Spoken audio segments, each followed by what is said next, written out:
Okay. Just got a notice about that. I got it. Great.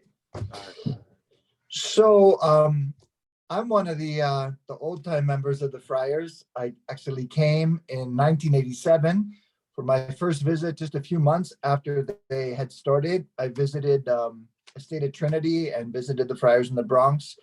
And then I moved to New York in November of 1987. So myself and Father Michael Kimietek were the first novitiate class. We made our first vows in 1990.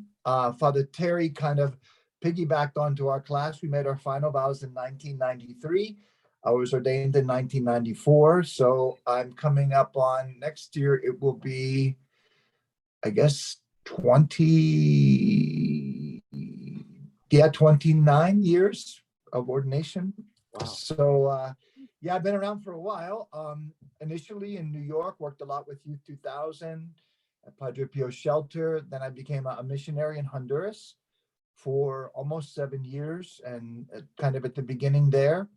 That was a wonderful experience with the medical center and just all the different things we did there. And then after that, I had a special assignment in South Sudan for 2.5 years.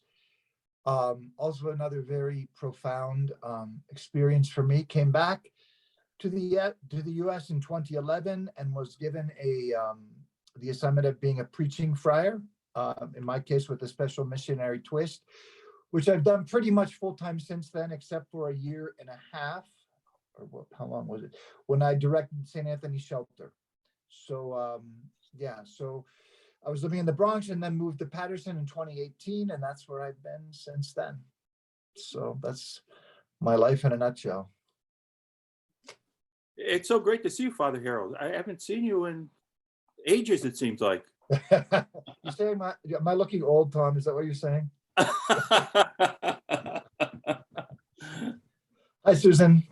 Hi, how are you? Doing well, thanks. Great.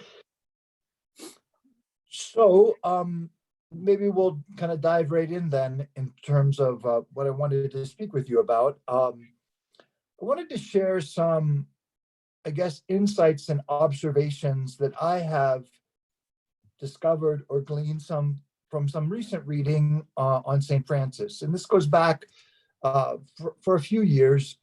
Many years ago, one of our retreat directors told us that he tried to read a book about St. Francis every year, at least one book. And after you've kind of done all the big classics, like Chesterton and Fortini, and then you're kind of scrounging it a little bit. But in the last few years, with the help of Father Solanas, I came across, the 3 books are these, and I'll give them to you in historical order.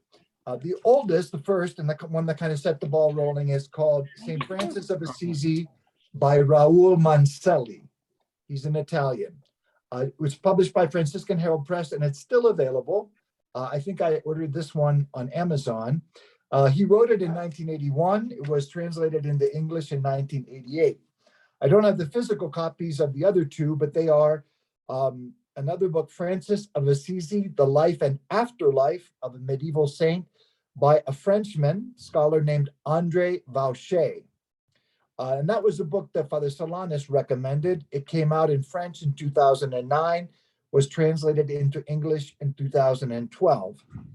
And the third is one you may have heard of. It was written in English by an American, actually a Dominican, Father Augustine Thompson. It was published in 2012. It's called Francis of Assisi, A New Biography. And these 3 books are related because it was Manselli who started kind of a new approach to the life of St. Francis by taking the Testament of St. Francis, which I hope you're familiar with. That was a document that St. Francis wrote near the end of his life that is autobiographical. It's not long. It's just like 1.5 pages in English, but it's his own words. It's his own reminiscence. And the reason why it's significant is because it lets us see what he considers to have been most significant in his life. And so Manselli uses the Testament kind of as the skeleton or the backbone for looking at the other sources. You're probably familiar with him, Thomas of Celano, his first life and his second life. And then there were these compilations from the companions of St. Francis that they're actually worked into Celano's second life. And then much later you have St. Bonaventure and the Little Flowers. So the question has always been, how do you sift through all of that, and how do you come to a more historically accurate understanding of what took place in St. Francis's life and what was most significant? So Manselli uses this new approach, and it's picked up on by Vauchez and then later by Thompson. And the reason I went back to Manselli is because Augustine Thompson, who's a pretty heavy hitter, he considers that biography by Manselli to be perhaps the most significant modern biography. Now, Manselli is an Italian, and he writes like an Italian. He's not the easiest guy to read, but there are some really amazing insights there. So before we kind of dive into this, I want to just remind us of some background about St. Francis, and maybe put that in a slightly different light. Manselli reminds us that when his conversion took place, although it seems kind of young for us, St. Francis really was a fully adult man. He was in his early 20s. He was established in his father's business. And there's no reason to think that he wasn't a very invested businessman, that he was involved in it. It was a capitalistic kind of adventure. He was seriously upward mobile, right? He wanted to be a noble. So he was really immersed in the world of business, an average, I guess, businessman of his day, although he would have been, as part of that emerging middle class, in a very privileged position in Assisi. He was, yes, courteous and sensitive. He had a sensitivity to the poor, but he was also vain. Some of the writers say that was his principal fault, his vanity. So the way he dressed, the way he wanted to be perceived by other people, this was who he was. The turning point comes in the battle between Assisi and Perugia. It was called the Battle of Collestrada. And Francis participated. This could have been a stepping stone for him, right? To take one step closer toward the nobility, even though they were fighting against the nobles. But it was a horrifically brutal battle. And I want to just read to you Arnaldo Fortini, in his big book, Life on St. Francis, goes into this in a couple of pages. And this is a quote from that. So the Assisians were overrun and beaten by the Perugians. And Fortini writes this: the sight of those killed on the field where the fighting took place was horrifying beyond words. All the fields were covered with the dead. How disfigured are the bodies on the field of battle, and how mutilated and broken the members. Assisi was appalled by the massacre. A great many of Assisi were taken prisoner. Among them was Francis. That battle, with all its raw ferocity and bloodthirsty pride, the sight of the dead, and the infinite grief, made in Francis's warm and generous spirit a wound so deep that time never healed it. Anyone who lives through the soul-searing instant of madness when meeting an enemy knows the nightmare that comes later. After the Battle of Collestrada, Francis was taken to Perugia and imprisoned. He was one of the fortunate ones. The archers and the infantrymen were butchered, but the knights and those riding on horses were held for ransom. Francis's prison was miserable, crowded, and brutal. He made efforts to overcome the brutality and lift the spirits of his fellow prisoners. Nevertheless, he succumbed to severe illness. This ultimately enabled his father to ransom him. Francis had to suffer through a long convalescence, attended to by his loving mother. He did recover his health, but Celano notes, from that day he began to regard himself as worthless and hold in contempt all that he had previously held as admirable and lovable.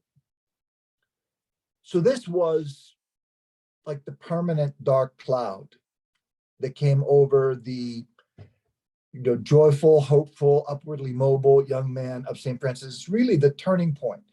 And it's Augustine Thompson in his life, and I want to read to you what he says.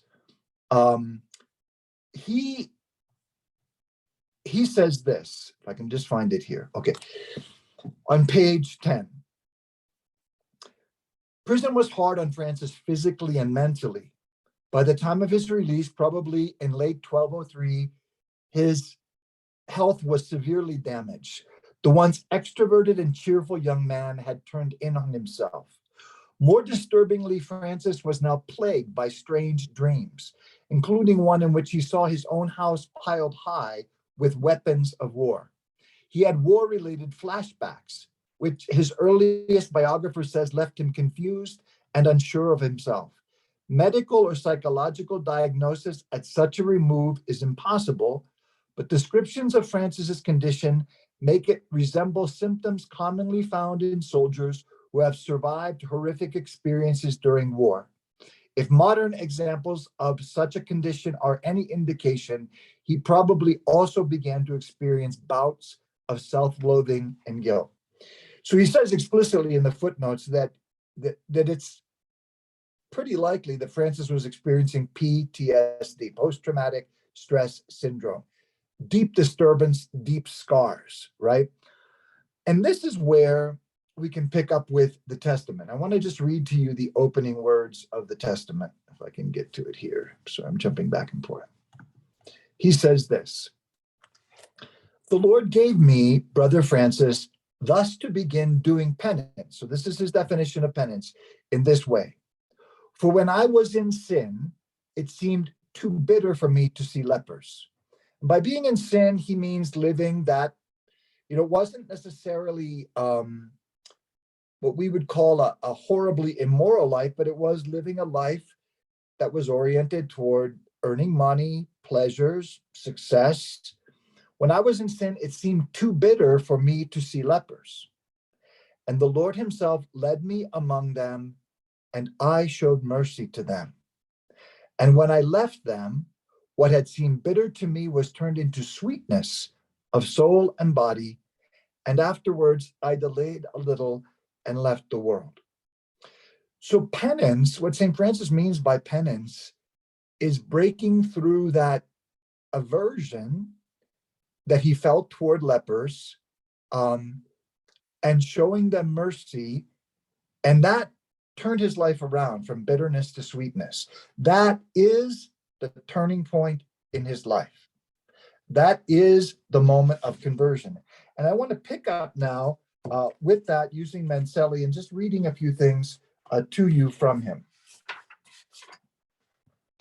So he refers to the Testament, and then he goes on to see, this is clearly a short text, but it pinpoints the decisive moment, the determinant choice of a spiritual process that peaked in his upheaval of values.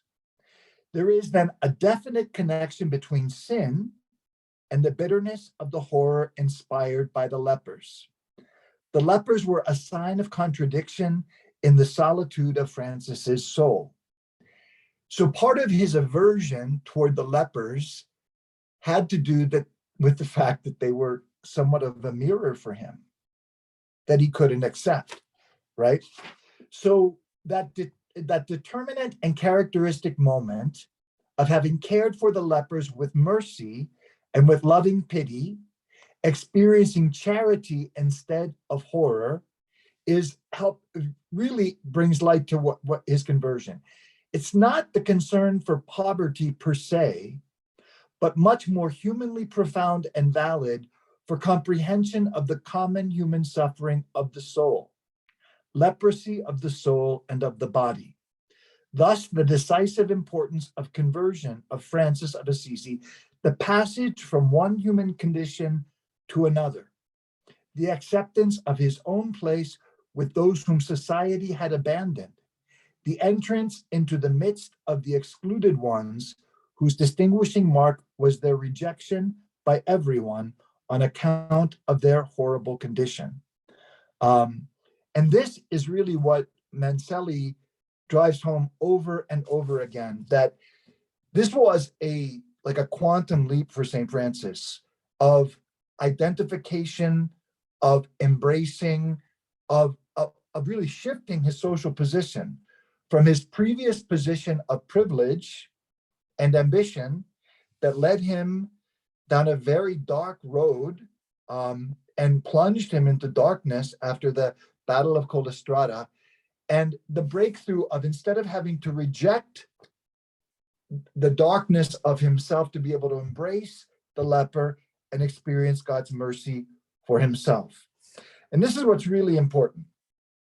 The lepers thereafter, listen to what Manselli says. We mention it here with absolute clarity to avoid any confusion, always remained at the center both of primitive Franciscanism and of those who, even after the death of the saint, wanted to follow his example and continue his tradition. I share this because this really was extremely, like, it really shone a light on something for me, that Franciscanism without that ongoing contact with whoever the lepers are is really not authentic. The pursuit of poverty without the real sense of solidarity with those who are marginalized and excluded is a kind of asceticism that's foreign to St. Francis. That's not why he became poor. And this, as we're going to see, his discovery of Christ is a little bit different than what we might have thought. So this is an earthquake for St. Francis, right? The experience of sin, that worldliness, not necessarily immorality, but just a life of ease, a life of pleasure, pursuing success and wealth and upward mobility, that was sin and that was bitterness. Then he is, after kind of experiencing, if you will, the bankruptcy of that and where it led him, the Lord leads him among lepers, and he has to overcome his aversion to them, which is also partly an aversion to himself, especially the self that he saw during the war, right? That Augustine Thompson says that many of the soldiers experienced this self-hatred and self-loathing. And Father Benedict used to say that was really part of the psychology of St. Francis, right? And so how do you overcome that? And the breakthrough comes when he is able to embrace the leper. That is, it's incredible. Sorry, let me just follow my notes here. So these, I want to take you through then these steps of his conversion, right? Not only after Collestrada, but when he came back, he hadn't fully figured this out, and he was on the trail again, the glory train, right? Going to go with Walter of Brienne to reconquer some papal territory. I'm going to get knighted. And so as dark as that corner was where he went, he still was kind of hanging on to that. That's when he has the dreams, right? And he goes back to Assisi, another moment of humiliation. And then he encounters the leper. And let me read to you what Augustine Thompson says. If I can find it. Sorry, my notes are not so. Here we go. Okay. It was a dramatic, personal reorientation that brought forth spiritual fruit. As Francis showed mercy to these outcasts, he came to experience God's own gift of mercy to himself. As he cleaned the lepers' bodies, dressed their wounds, and treated them as human beings, not as refuse to be fled from in horror, his perceptions changed. What before was ugly and repulsive now caused him delight and joy, not only spiritually, but also viscerally and physically. Francis's aesthetic sense, so central to his personality, had been transformed, even inverted. The startled veteran sensed himself by God's grace and no power of his own, remade into a different man. Just as suddenly, the sins that had been tormenting him seemed to melt away, and Francis experienced a kind of spiritual rebirth and healing. Not long after this encounter, later accounts tell us perhaps an allegory, that Francis was walking down a road and met one of these same lepers. He embraced the man in his arms and kissed him. Francis's spiritual nightmare was over. He had found peace. And the key is the leper. The key is the leper.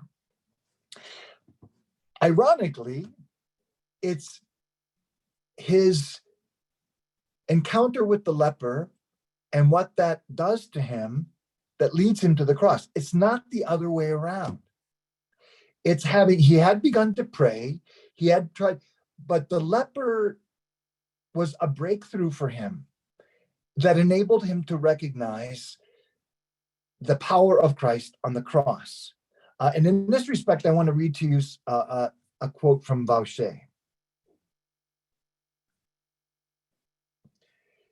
By emphasizing in his testament that his encounter with lepers had been at the origin of his process of conversion. So this was what provoked it.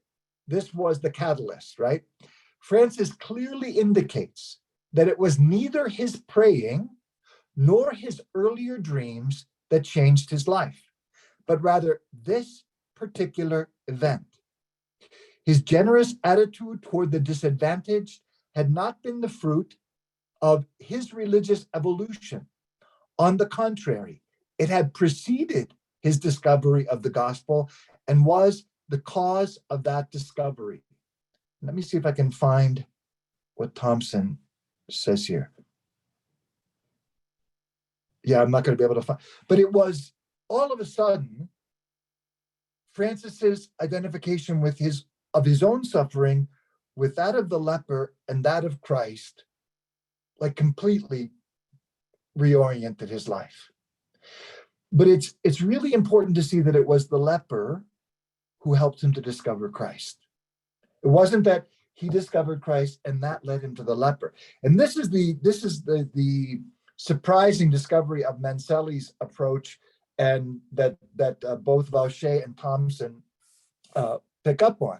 So first the leper, then the cross, and then he makes this identification with the outcast, the marginalized and rejected, definitive when he renounces his property before the bishop, right?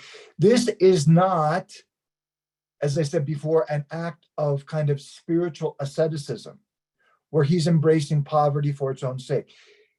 He experienced liberation, joy, and the presence of Christ through the intervention of the leper and the identification with the cross, and he wants to make that definitive. So he cuts off his lifeline to the world. He cuts off, I'm not going to be considered the heir of Peter Bernardone. I now kind of seal my fate as being one of the poor, one of the outcast, because that's where Christ is. That's where I found him. And not only found him in a kind of forced way, that's where I experienced joy. That's where it was a complete reversal, a complete inversion, as Thompson says. And then, ironically, that brings him to the discovery of the gospel. It's only after all this happens, and Francis begins to attract brothers, right? Because so the next line in his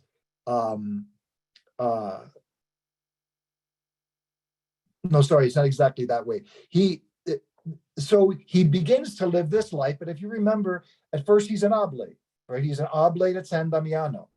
He hasn't figured it fully out yet, but he's made a pretty definitive separation from the world. He's rebuilding churches, and then other people start to come to follow him.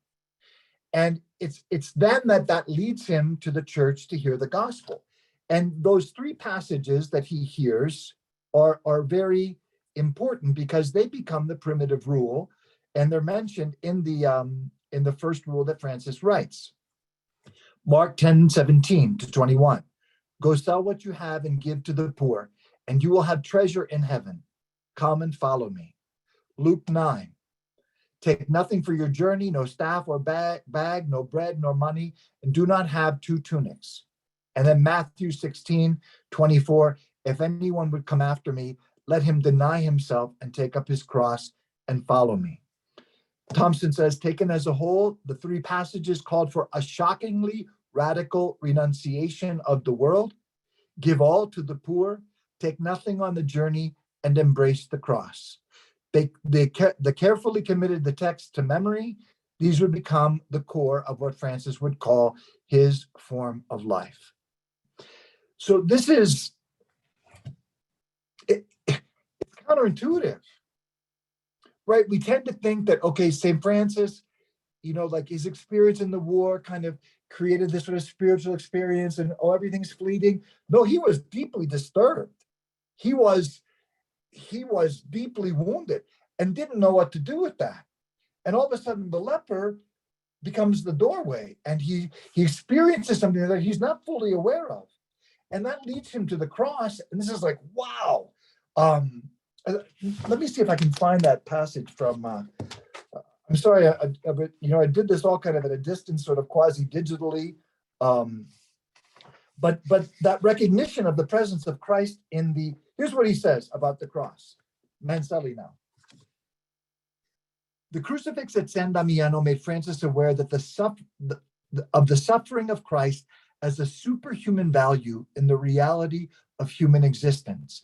It was the only power able to give meaning and sense to human suffering, to the point of attracting people to seek this suffering and accept it freely in order to come closer to Christ. But it was the leper who taught him that. And when the lights came on and he sees the crucifix, it like all comes together. And he's already sort of starting to live the gospel, but it's that there are two incidents, right? When he hears the gospel in the chapel of Our Lady of the Angels, and when he goes to St. Nicola after the brothers start to come, this is the gospel. This is what I want. This is what I desire. This is what I long for with my whole life. It's like all coming together, but not in the way that we thought. It was like this process of discovery through experience that comes to that form. And then continuing with the testament. And the Lord gave me, so after he meets the lepers, what was bitter becomes sweet. He leaves the world. And then the Lord gave me such faith in churches that I would pray, we adore you, Lord Jesus Christ, in all your churches throughout the world. And we bless you because by your holy cross, you have redeemed the world. And then he gives me faith in priests, like Father Peter, who live according to the rite of the whole Roman Church and also of the other rites as well. And I want to love and honor them because I see nothing corporally of the Most High Son of God except his most holy body and blood, which they receive and which they administer to others. So here is the kind of craziness. St. Francis wants to be a rich, happy, smug, upper middle class noble. He goes to war and all the lights go out and he is infected with a darkness and a bitterness that he can't shake. And he finally meets people who are suffering and rejected. And that's like the lance that pierces the blister, and all the pus runs out and he is unexpectedly happy. And then the cross tells him why. And that leads him to ultimately identify himself, not only spiritually and vaguely, but in a very concrete way with the poor, the outcast, the rejected, by renouncing his property. And then that leads him to the gospel. It brings him brothers. And then that leads him to the Eucharist. It's not the other way around. And I want to read to you something that Father Solanus wrote years ago. It's on Christ's poverty, way to the Father, St. Francis Trinitarian spirituality. Listen to what he says. And he's talking about the Testament. Only this interpretation makes sense of the abrupt transition from the opening lines of the Testament to those that follow. From the lepers to being led to adore Jesus in individual churches, glimpse the Son of God in poor priests, and seek to make contact with the corporeal presence of the Lord, which he finds in the Eucharist. In other words, Francis is broken out of the prison of his self-motivated and self-centered living to encounter the poor, broken leper. Everything is then in place for encountering the stupefying reality of the concrete, touchable, incarnate Son of God, who humbled himself for us, became poor for us. Only after the lepers can Francis understand, in the sense of that existential, connatural understanding only possible through experience, the import of the incarnation. Only after the lepers can Francis tremble before the Eucharist. It's not that previously Francis did not believe in the doctrine of the incarnation or the Eucharist. It is rather only when he discovers by personal experience how very close God has come, does he precisely there stumble on the privileged window to encountering that same God in those mysteries. Only then does he realize that one can never escape from this transcendent and glorious God who is never far away, but haunts us in the conscious experience of each person and place. I think this is not only foundational for Franciscan life, but has incredible meaning for today. If we try to present the gospel, the cross, even the Eucharist, without that reference to human experience and suffering, and even that dark experience that St. Francis had after the war, we're like not following the right order. We're not letting ourselves be taught by St. Francis, because whether it's PTSD from Afghanistan or Iraq, or drug addiction, or abortion, or COVID, or whatever, I mean, St. Francis points a way out of that dark corner. But it comes through a kind of communion and suffering with others who maybe they're not suffering in the same way, but they somehow objectify my suffering. And I can tell you from personal experience, particularly in Honduras, that when you can look at the poor and you see the beauty of and this happens over and over again in missions, right? People are surprised to see that there's joy in the poor. They're surprised at the response of their own heart. And they experience, I believe, the love of Christ toward them, but they don't have any of the qualities that we search after. I remember one experience when Roseanne Muchola went, and we had stopped outside of Tegucigalpa, and a woman just came up and started touching her hair and she said, "You have such beautiful hair." And all of a sudden I realized, like Roseanne is not a glamour queen, but she's had access to shampoo and conditioner and stuff that this woman never had.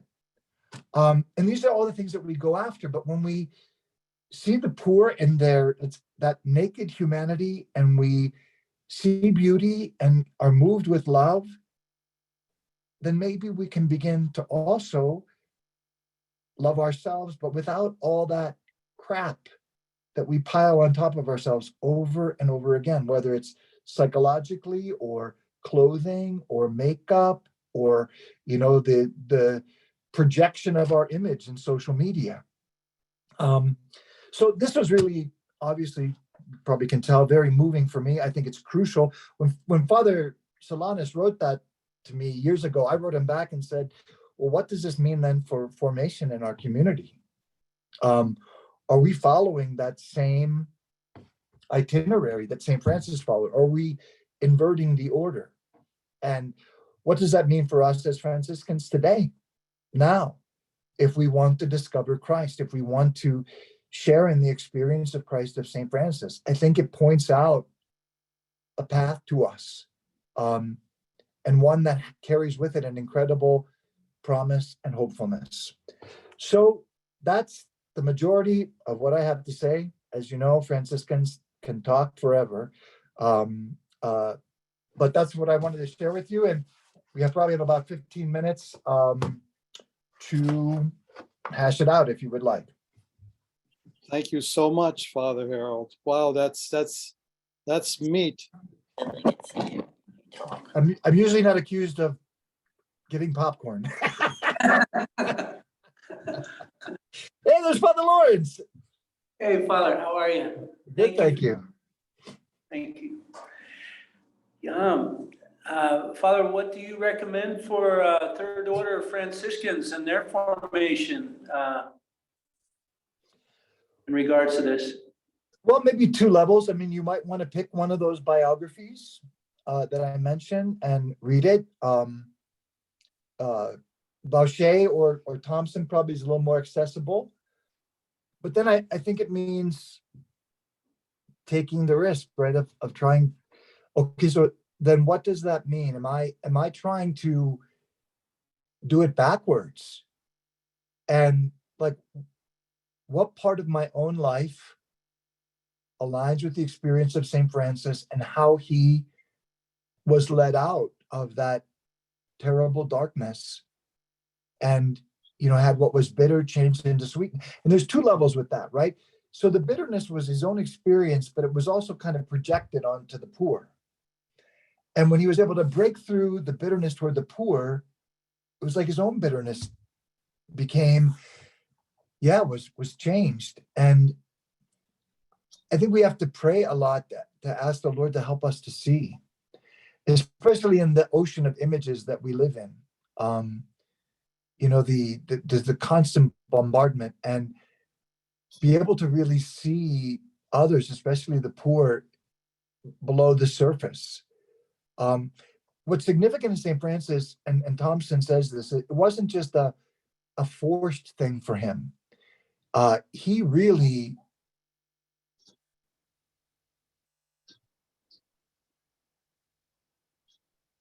I think it's something that we might need to work through,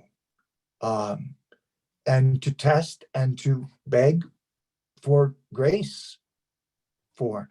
But if, in fact, we've been given a share, I mean, for me, the whole understanding of a vocation and charism is that we are given the grace of being able to participate in St. Francis's experience of Christ. I think that's what a vocation means. That's what to share in a charism means. So that means that that's kind of our inheritance. That's our legacy. And I'll go back to what I said before. To try to live poverty without this concrete solidarity with the poor, that's not Franciscan. Might be Buddhist, it might be Spartan, it might be, I don't know, but it's not Franciscan. I would go further. To have a Eucharistic piety that is not deeply connected with the poor is also not Franciscan.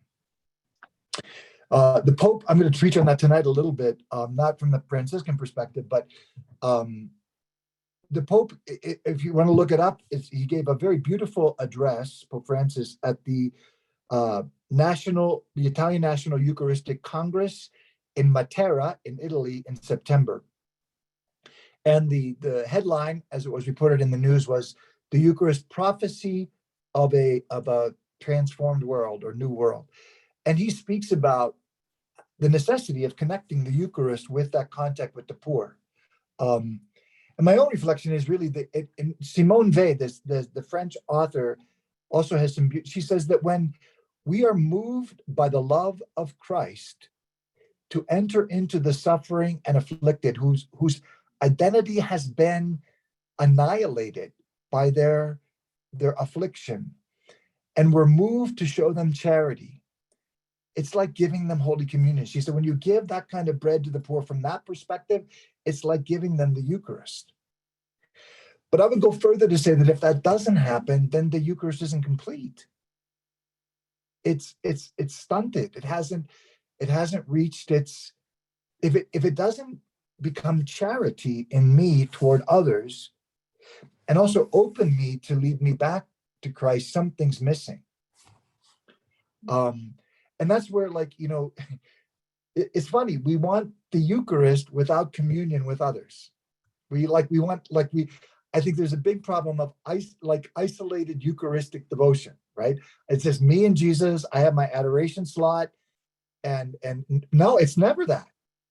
It's never that. It can never be that. And so it's like, well, so what is, toward whom is the Eucharist impelling me? Because it's not, and it's never just one way, because Christ is waiting for me there. He's waiting for me there.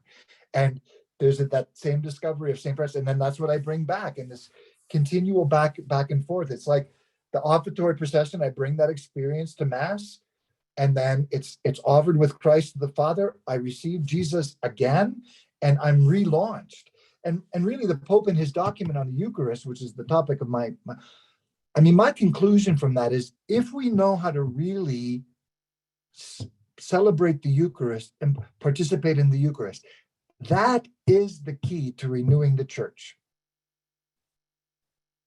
That is, and I said to a group of priests in Connecticut, I said, maybe the thing that we've been looking for since the Second Vatican Council, after program, renew it, this and that, Christ renews his parish, all these things, has the answer been right in front of us the entire time?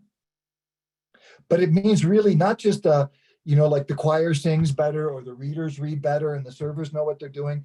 He's really talking about a reforging of the Eucharist and making that continual kind of drawing back in and exploding back out. It's almost like the Big Bang, contraction, Big Bang, contraction, Big Bang. Because it's the place where we learn how to pray, we hear the word of God. I mean, we experience community. And I think that's what Francis experienced. Sorry, with every question, I'm like giving you another conference. Sorry about that. Father Peter, will we be zoomed up pretty quick and have to re-enter? No? Wonderful. You're muted, Father Peter. No, we have till 8:45. We're good. Oh, 8:25, good. 8:45. Oh, 8:45. Oh, okay. All right. The Father, I really enjoyed your talk. There were some moments in there that some of the quotes that you had said were very moving. It's like the whole defining moment for St. Francis and his conversion. It kind of reminded me in my personal work, not kind of, it did. It brought me to my own personal experiences working with hospitalized children in a way. I've been in the field for 30 years and, demographically you get, every race, religion, economic status in the hospital. It's like the microcosm of the world. And, but the suffering that's there.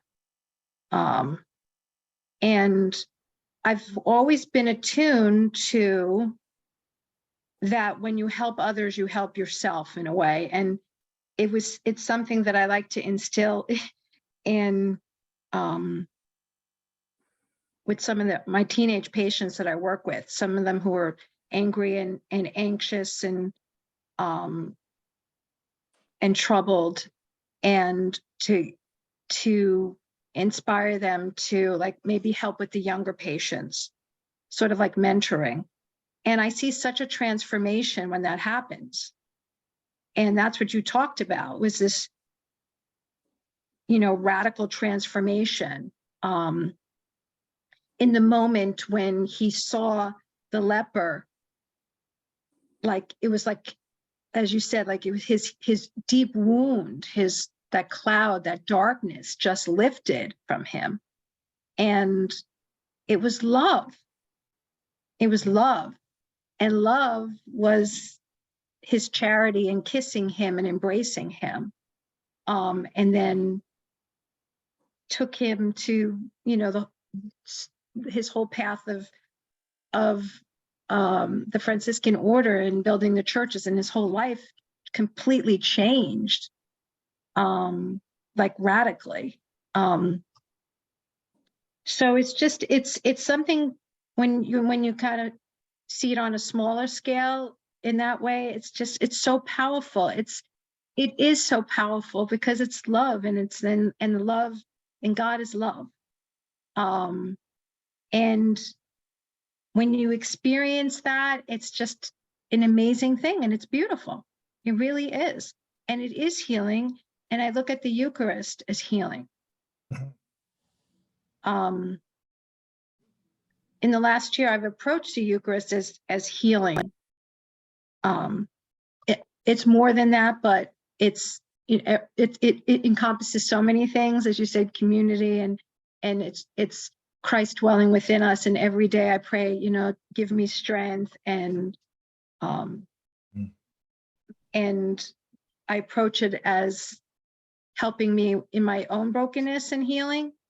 And I think that just your talk was just making me think about, I'm in the early stages of this formation, and it's resonating within me, what you said. So I just wanted to share that. Praise God. Thank you. I was very struck by Father Lawrence's question. How can we connect this to formation? And it has to involve the poor. I think our formation has to involve the poor person, the marginalized, the, I don't know, have a retreat, working a weekend in a shelter, or some way to see that as formative, not social work, but formative, like being exposed to the suffering person, and sometimes seeing they bring joy to my life.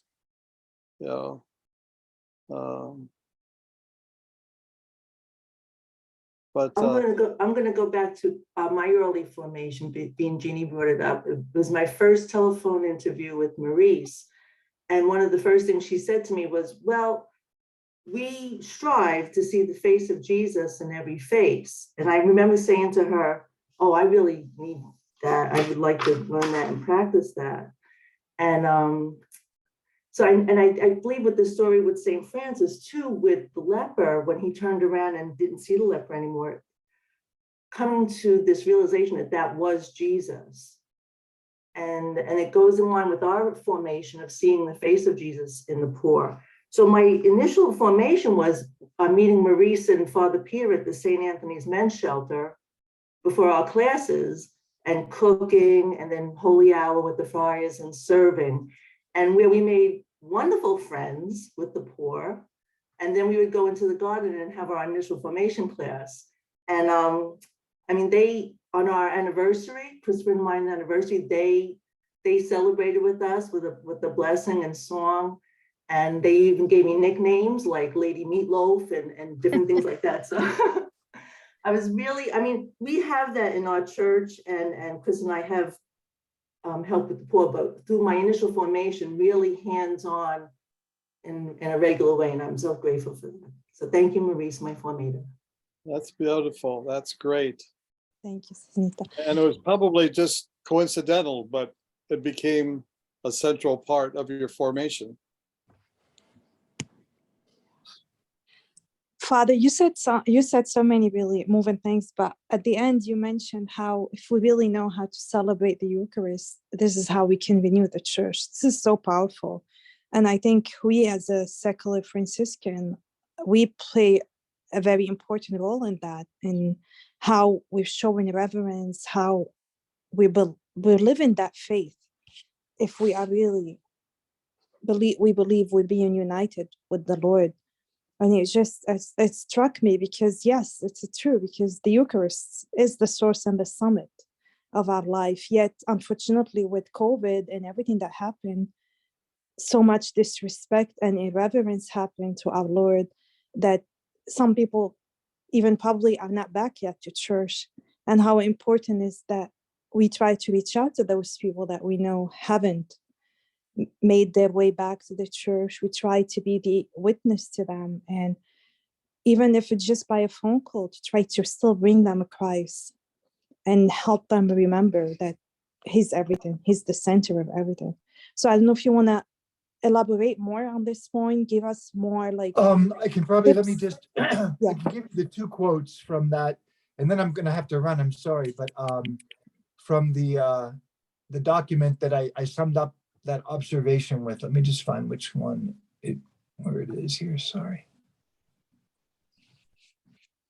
Okay, here it is. So there were two quotes in that. This is Desiderio Desiderave by Pope Francis on the liturgical formation of the people of God. And he quoted Pope St. Paul VI at the close of the second session of the Vatican Council, and then his words. So this is what St. Paul VI says. The liturgy is the first source of divine communion in which God shares his own life with us. It is also the first school of the spiritual life. It is the first gift we must make to the Christian people, united to us by faith and the fervor of their prayers. Listen to this. It is also a primary invitation to the human race, so that all may now lift their mute voices in blessed and genuine prayer, and thus may experience that indescribable regenerative power to be found when they join us in proclaiming the praises of God and the hopes of the human heart through Jesus Christ and in the Holy Spirit. So that's Pope Paul VI. And then Pope Francis in number 65, Sunday, before being a precept, is a gift that God makes for his people. And for this reason, the church safeguards it with a precept. The Sunday celebration offers to the Christian community the possibility of being formed by the Eucharist.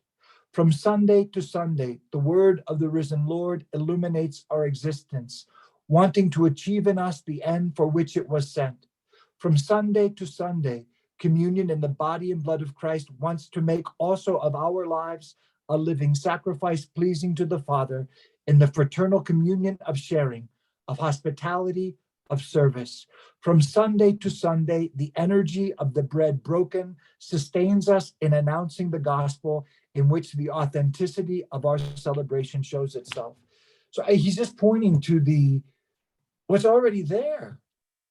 And in that homily, which I don't have time to go into, but it's not long, also from that Eucharistic Congress in Italy, he's saying the same thing, that he wants the church to be a Eucharistic church in the fullest sense of that word, which means also being broken and giving ourselves as food to others. Yeah. Father Harold. I don't know I'm if you can sorry, hear me. Susan. I'm sorry, who's speaking top? Father Lawrence. Father Lawrence, okay. Sorry, Father, I don't know how to use this phone. I don't know if you can hear me, but it makes me think of the gospel today. One of the signs, of course, Jesus spoke about all those that were broken, the blind, the deaf, the lame, raising the dead, but also he says, and proclaiming the good news to the poor. I don't know if that's, I don't know if you get that. So Yes. I'm just wondering if that has I never really thought about that being a Eucharistic, particularly Eucharistic passage, but I really see that, based on what you're saying, what you talked about, St. Francis with the poor, and then,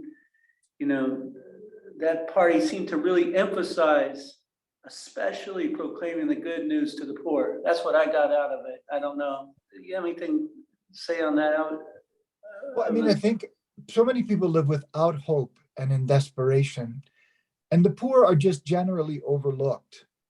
There's like nobody is thinking about, but they might have programs or whatever, but that Jesus would stop and direct special attention to them and tell them something really good that can bring them hope and new life and new possibility is such it's so much at the core of the gospel and the kingdom of God that and it's to that same crowd of people that he multiplies the bread.